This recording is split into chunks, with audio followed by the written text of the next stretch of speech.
Good afternoon. Sean here, Mountains Garage. It's a quiet Saturday afternoon, and I'm done aluminum welding, and I got my mess cleaned up. Thank God, because, by the time you get all the TIG welder cables laid out for a couple days, stepping over them, tripping over them, an air hose, it's a mess. So I finished welding this morning and got the mess cleaned up. I decided to run 2 driver's side valve covers because they have the nice long baffle, which is very hard to get clean. I've soaked this valve cover for 4 days, cleaned it in the ultrasonic cleaner for hours. I'm finally accepted that it's as clean as it's going to get. Everywhere I can see, it's clean aluminum. And I went ahead and welded a -12 fitting on it. This one didn't come out that great. It came out slightly better than the other one. I did a little more prep with this one. I cleaned it, scotch-brighted it, heated it with a torch. I ran the TIG torch on cleaning, low amperage around in circles, and that brought out a lot of impurities, but as soon as I started welding, it just gets that black look to it, and it'll be okay. It's not what I was hoping for, but the aluminum gods weren't on my side today. So I decided to run 2 driver's side because the passenger side only has a small baffle for the fresh air intake and no other choices. I don't want to run an unbaffled hole because that gives splashing oil. It's just open right to the rocker area, which is splashing oil all the time. So a baffle is definitely required, I think. So my method of adding oil will be just to take the fitting off and use that. And it's what I got. I'm using junk I have, so I was pretty happy I had a brand new set of valve covers, and I'm just going to go ahead and bolt them on. The last tidbit about the aluminum welding, I borrowed 1 green piece of tungsten from my brother the other day. He actually gave me 2, but I only used 1 for the whole job, for the catch can and the valve covers and the water pump, everything. My buddy John, who I just bought a set of injectors from, and the crazy mail lady just put in my mailbox, threw in a whole pack of green tungsten as well. Plus the set that I bought a set of 10 too. So I got 21 and a half tungstens left over, green, pure. Probably a lifetime supply. Not a bad thing. I also gave the valve covers a coat of duplicolor wheel paint, graphite color. Kind of matches the rest of it. And they weren't quite pretty enough in bare aluminum. I had blasted this one for quite a while. I don't know, you decide. That's my prettiest cover, the one I'm not going to use. The other ones were definitely nastier, so painted it is.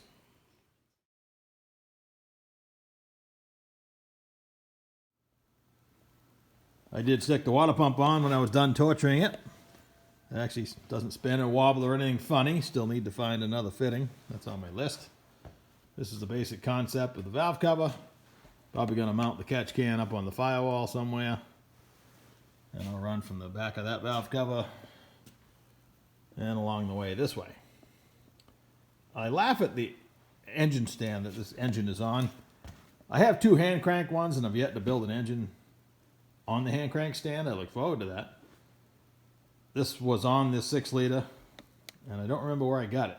But it's one of the ones that they welded the head on downhill.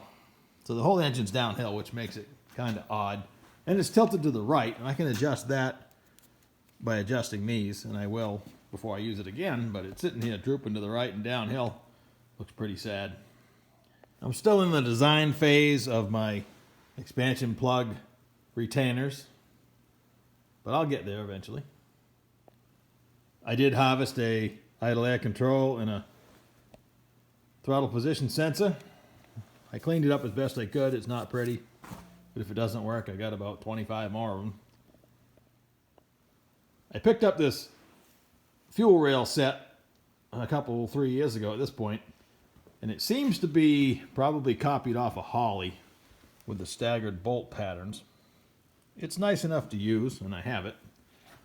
I have to work out where I'm going to run the crossover and the regulator. You see a lot of people do the crossover in the back, or at least the regulator and stuff in the back, and make connections down to the tank, but fuel lines in the bell housing were a no-no. I don't know if they still are. I got to read the rule book last year or so. There's no reason why I can't feed the front and drop down that way, away from the header and everything. So before I mess with the injectors and the fuel rail, I got to do a little studying on that. The injectors I have, made in the USA, made in Arizona, I believe. They claim they're the finest racing injector, even though I've never heard of them. That's the part number. I know they're supposed to be 80 pound. Should be plenty for my goals. It seems like it's been a long time since I bought anything with instructions. Each injector has a code or a number on it, and they tell you how they flowed and everything. I found it kind of interesting because I don't really know what these numbers mean as far as how much richer that would be over that one. 991 seems to be common. A couple 995s and a 992. I also don't know, and I'm going to go ahead and pose this as a question. I haven't done any research yet. With a Trailblazer SS intake, is there any lean cylinders? I know with the truck intake, for instance, I believe number 7 cylinder tends to run lean. And should I put the richest injector in a lean hole? Don't know. But I'm open to suggestions on that one. Lately, the more subscribers you get, the bigger the knowledge base gets. I think it's awesome that you can even ask a question. So what do you think? Be choosy and where I put them, or just stab them in the rail and put them in? Also in the junk I picked up, I have I believe it's a new Holley regulator that has the boost reference, and I also have an Aeromotive that's boost referenced as well. So I need to think about my fuel system a little bit and what I'm going to run for a pump, how much pump I need. My goal is probably 10 to 12 pounds. Going to call it a cap at 15. That's if things are really going well and I'm feeling dumb. I don't need that much power. Everybody says that, but really it's mostly a street car. It'll probably make 700 or 800. That's plenty. So how much pump do you think I ought to have too? I'm just going to ask 2 questions today. Why not? I experimented with the broken Trailblazer SS intake I had out in the box.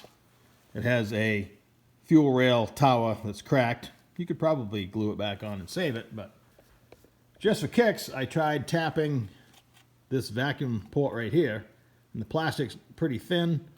I was able to tap it 3/8 pipe. It would probably hold as much as putting a vacuum cap with a wire tie on. The map sensor hole will tap out 1/4 inch pipe. It's nice and thick right there.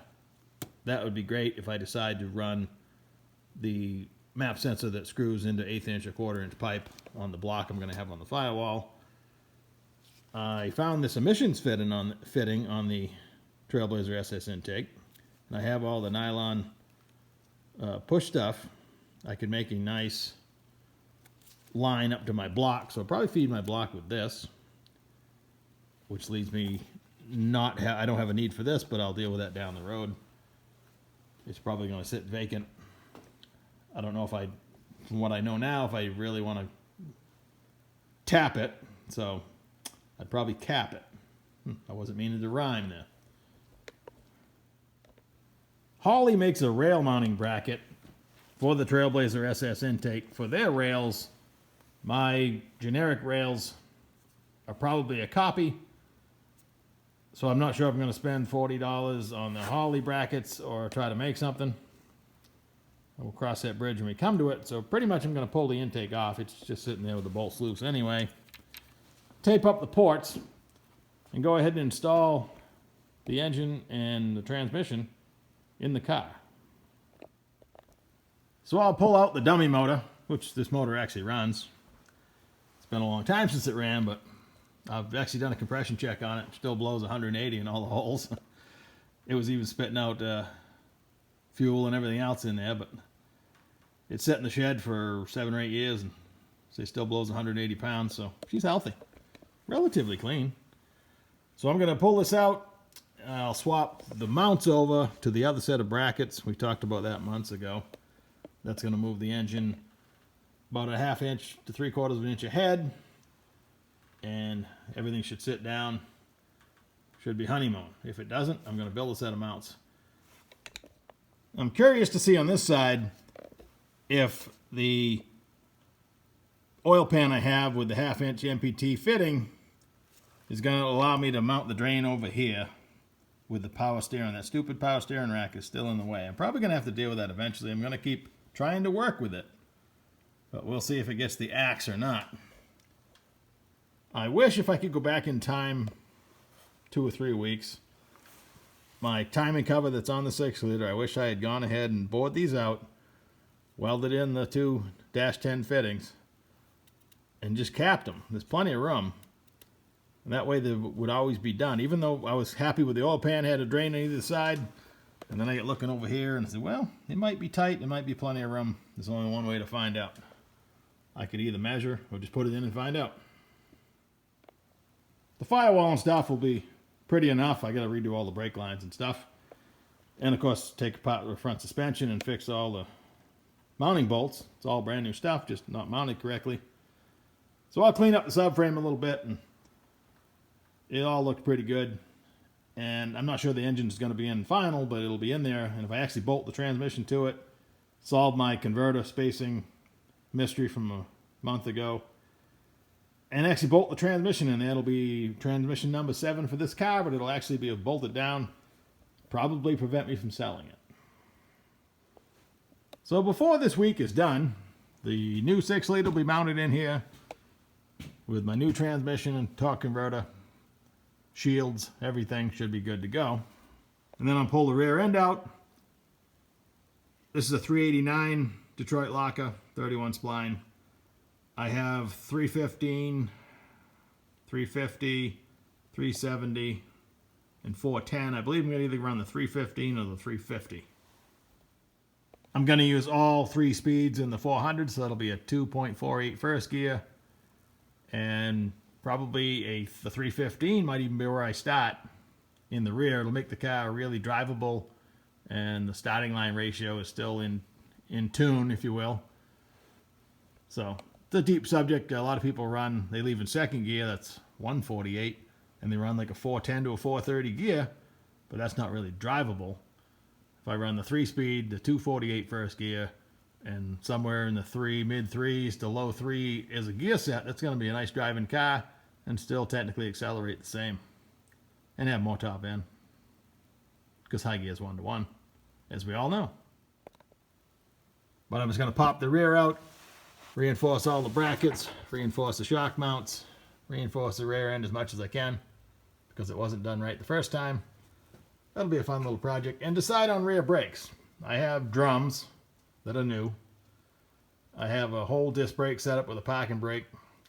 I got to weigh those two, see how much a weight penalty that would be, because this is a street car and I want everything to work. I don't think, if you have an automatic with park, I think the parking brake should be optional, but that's just me. You're never going to use it. Nobody uses it. Unless you live in San Francisco, maybe. I don't know. But I know laws are laws, but I'm just rambling at this point. And I also have enough stuff to build the drive shaft. I could do any time, because I could actually, this is the correct depth, 9-inch Ford. So I can measure and build that. And I have enough stuff to build a Driveshaft enclosure, a 12-inch enclosure. I'll probably attach it to the floor and the frame and everything else, but I'm actually going to fully enclose the front 12 inches. Total overkill. A Driveshaft loop would suffice in a car like this, but I got all the stuff. I'm going to do it. I will also put another Driveshaft loop back here so it doesn't come ripping up through the sheet metal, because I'm sitting on the other side of that, so that definitely must happen. I'll probably support it over to the frame. Well, the light really took off there, but you get the idea. It's got to keep that baby contained. Sheet metal wise, I have to fix the front fenders on this car. I have a new radiator support, and I have all the old grill and everything off the 71. This has a relatively nice 6-point cage. It's 1 3/4 inches, which is bigger than it needs to be. It is 134 wall, so it's also heavier than it needs to be. But it's not bad. I have enough stuff either way. I could cut it all out and start over, which I might. But I'm going to actually do a little exploratory work on it. And I have all the forward stuff, because I'm going to make it an 850 cert cage, so I need to run, you know, the halo and then the forward strut bars. I'm actually going to run bars all the way out to here. So that's also coming up. I'm going to fix it so it'll get an 850 cert and be safe. I'm not going to go 750 cert with a funny car cage. 850 is plenty fast for what I'm going to do. And that's that. So that's going to do it this afternoon. It's mid-afternoon. I might take a little nap. I made really good use of the last 2 or 3 afternoons. Today I'm just kind of thinking out loud, getting the old wheels turning up in the head on where to proceed. I got to jump back on the 71 Nova. I was initially thinking, you know, to finish it for springtime. In reality, I'm not going anywhere. If I get it all done, it'll just sit here finished. So I'm going to take my time on that too. The poor 72 that I've been concentrating on has been here longer. So I'm just going to keep moving forward on both of them when I have parts. I noticed a few months ago that I'm tripping over a lot of stuff. I pre-bought a lot of stuff. I bought stuff when it was available. And I could just work on stuff. It actually not saving money, but when you have most everything to do a project, like the Model A, I also got to get on that. I promised I'd drive it this year. I'm not unpromising yet, but I got to get going.